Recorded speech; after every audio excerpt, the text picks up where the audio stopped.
The United States is ramping up pressure on Venezuela. The Trump administration is discussing the possibility of dropping leaflets on Venezuela's capital city of Caracas, denouncing the Maduro regime. This follows a recent series of deadly strikes on those suspected drug boats in the Caribbean and the Eastern Pacific. Now, there's a new CBS News poll that finds that 48% of people think Venezuela as a minor threat to U.S. security, while only 13% of those polled say Venezuela is a major threat. 39% say it's not a threat at all. So let's bring in CBS News senior national security correspondent Charlie D'Agata. So Charlie, I want to begin with those poll numbers first. I mean, it does seem interesting that the American people are seemingly not behind the president or the administration as it comes to the steady drumbeat of military action that we've heard over the past couple of weeks. Yes, Venezuela perhaps is a problem when it comes to the drugs that may be coming into the United States, but it doesn't seem as if the administration has made a case to the American people why, if there is to be military action, it is somehow in our national interest or for our national security. Mm-hmm.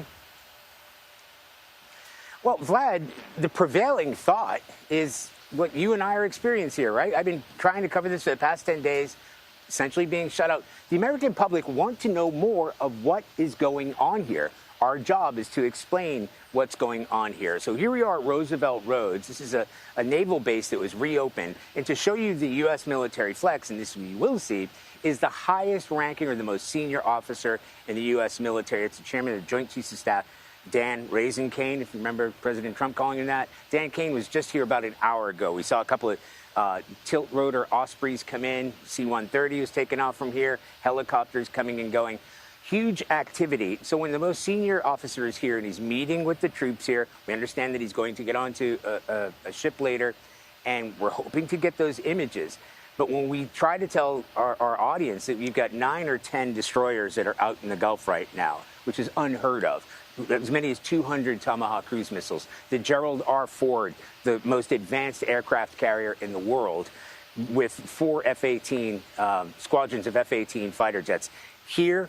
F-35s, and obviously there are operational security issues about what we can shoot and what we can share, but the American people want to know what's going on. How much of a threat does Venezuela pose to the United States?